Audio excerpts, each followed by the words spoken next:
Welcome back. In this lecture, we'll discuss essay revising and editing. Let's get started.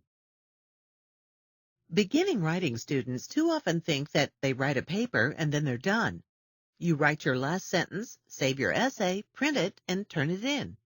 But luckily, this is a myth. And I do mean luckily. Revising is as much a part of the writing process as pre-writing, outlining, and drafting. And you should be glad for it. Revising allows you to revisit writing that needs work and make it stronger. Remember how I said when we pre-write we should just get everything out and worry about it later? Well, some of that fixing happens when we work through a first draft, but more of it happens when we revise. Your textbook defines revising as rewriting an essay and building on what has already been done to make it stronger. So how do we revise? When we revise our writing, we look to make sure that our essay is unified. Our thesis must be clearly stated, and all paragraphs must support and back up our thesis. We must also make sure that our writing is adequately supported. We should have at least 3 supporting points, and each of those points should be backed up with concrete and specific evidence. We must also make sure our essay is adequately organized.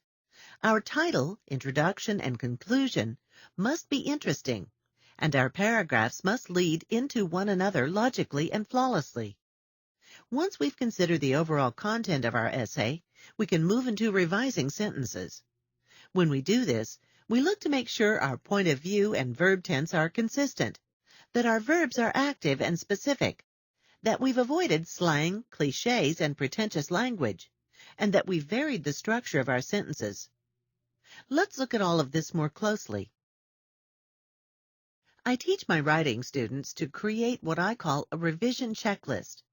Using feedback that I gather from my own writing and my writing teachers, I keep a list of my writing issues.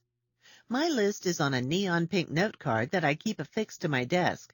Whenever I write something new and am ready to revise, I look over my note card to make sure I haven't repeated some of my usual errors.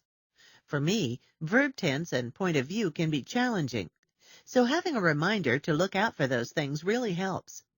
I recommend that you develop a revision checklist for yourself as well. Keep track of the feedback your instructors give you about your writing and note where you struggle. Build upon it as you learn more about yourself as a writer. These are exactly the things you'll want to look for when you revise. Let's dig a bit deeper. Your textbook says revise for unity. But what is unity?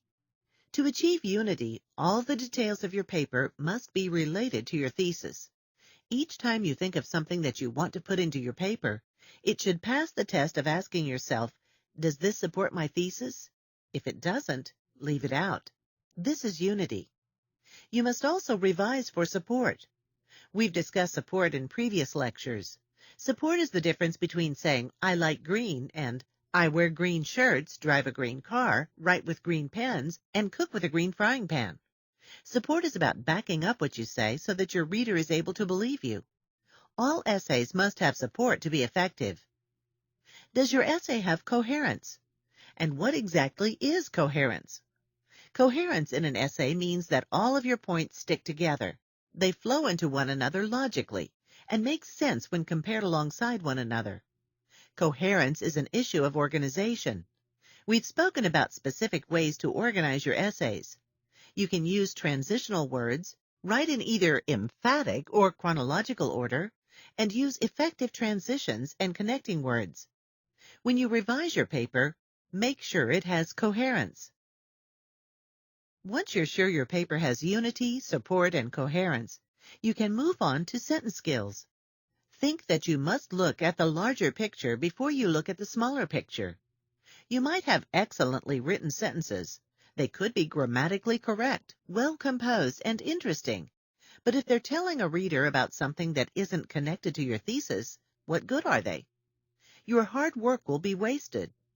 This is why we must look at larger things like unity, support, and coherence before we move on to sentence-level revision. When you're ready for sentence-level revision, you should look to make sure your grammar is correct. All of your sentences are relevant. You've used transitional words, and the structure of your sentences is effective, and if possible, varied. Let's look at some techniques we can use to revise our sentences to make them stronger. Parallelism, or parallel structure, means that items in a series have the same kind of structure. The best way to articulate this is through an example. Here's a sentence that does not use parallel structure. My job is so hectic today. I have to answer emails, respond to instant messages from coworkers, and to pay attention to what's going on in other departments, all while trying to write and edit. Do you see how the to pay sticks out? It doesn't follow the form of the other verbs. I'll fix it. Now consider this. My job is so hectic today. I have to answer emails, respond to instant messages from coworkers, and pay attention to what's going on in other departments, all while trying to write and edit. Practice this and check your work to make sure you've used parallel structure. Your essay should also have a consistent point of view. If you're talking about your own personal experience and using I, me, we, and us to describe that experience, you shouldn't suddenly start talking about yourself in the third person. Let me show you a quick example. I'm really glad I have weekend plans. It's been a long time since I've seen a concert or made the time in my life to do anything fun. This weekend, my boyfriend and I will see a show on Saturday and then hear one of my favorite authors perform on Sunday. Corinne, myself, is really excited about this. Oh boy, doesn't that sound awful? We were moving along fine until I referred to myself as Corinne. Sounds pretty funny, doesn't it? Watch me fix it. I'm really glad I have weekend plans. It's been a long time since I've seen a concert or made the time in my life to do anything fun. This weekend, my boyfriend and I will see a show on Saturday and then hear one of my favorite authors perform on Sunday. I'm really excited about this. The first example doesn't use consistent point of view. The second example does. Practice this and check your work for it. The use of specific words also helps make our writing stronger and more effective. Let's consider a few examples. The girl walked down the street. That isn't very specific, is it? The homeless teenager walked down Pacific Avenue. Do you see how the addition of homeless teenager and Pacific Avenue make the sentence much more specific and interesting? Let's try another. I always hated when my brother touched me. This is not specific. I always despised when my brother tickled me. This is. In the example of the girl walking down the street, I made my nouns more specific by turning girl into homeless teenager and street into Pacific Avenue.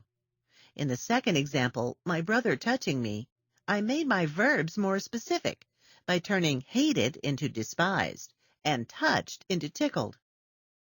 Check for specific words when you revise. You should also make sure that you use proper names when possible, like this. I always despised when my brother Prescott tickled me. Your textbook reminds you that you should write with active rather than passive verbs. What does this mean? Let's consider an example. The girl yelled across the office. This is an active verb. We understand what happened. The girl yelled. This is short and concise and direct. True, we might be able to make it more specific by providing information about the type of girl and the type of office, but the verb itself is active. The office was yelled across by the girl. This sounds so much more complicated, doesn't it? This is passive voice. The office was yelled across. Why would we need to say that? This option is unnecessarily longer and harder for us to process. Unless you have a specific reason to do so, use active verbs. Let's consider one more example. Gail Scholler was murdered by Scott Johnson. This is written in passive voice. We learned that someone did something to someone else. We could have said, Scott Johnson murdered Gail Scholler. What's the difference? Well, in the first sentence, Gail Scholler remains the subject. The emphasis is on what was done to her. If we were writing a paper about Gail Scholler, we would likely want to keep her as the subject of our sentence, so passive voice would help. In short, you'll probably want to use active verbs, but occasions might arise to use passive verbs. Check out the examples and exercises in your textbook to become more familiar with this distinction. Writing effectively also involves varying the type of sentences you write. If every sentence you write follows the same pattern, Your writing becomes dry and boring. Have you ever heard a speech by someone who talked on and on and on in the same exact tone of voice? Well, that can happen in writing too. Consider this example. My name is Corinne. I am 27 years old. I am from New Jersey. I live in California. I have cats. I like yoga. I am a teacher. I like music. This is not effective writing. Now consider this. I'll deliver the same information, but I'll vary my sentences. My name is Corinne, and I am 27 years old. Although I'm originally from New Jersey, I now live in Santa Cruz, California. Would you like to know more about me? I have cats, and I practice yoga. I also like music, and in case you haven't noticed, I'm a teacher. Doesn't that read much more smoothly? I've asked a question in my writing. Would you like to know more about me? And I've made sure that my sentences are of different lengths, and that they don't all start with I. Practice varying your sentences, and check for varied sentences when you revise. Allow me to provide you with a few other tips for revision that I teach my writing students. Read your paper out loud. This will allow you to catch any places where your language doesn't sound right. Print your paper and read it with a pen. Moving slowly with a pen in hand will allow you to catch changes you might not see on screen. Change the font. Sometimes we look at our computer screen for so darn long that glaring errors may be just staring us right in the face, but we just don't see them. Sometimes when something actually looks different, we see things we otherwise would not have. Take a break. Let your writing sit. The longer you spend away from your writing, the fresher your perspective will be when you return to it. What's the difference between revision and editing? Do you know? It's an important one.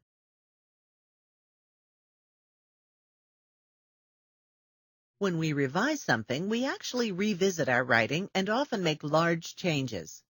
When we edit, we check for small-scale errors that may exist in grammar, punctuation, and spelling. It's not enough to edit your essay without revising it first. Revising is a much more thorough and deeper approach. Editing comes later.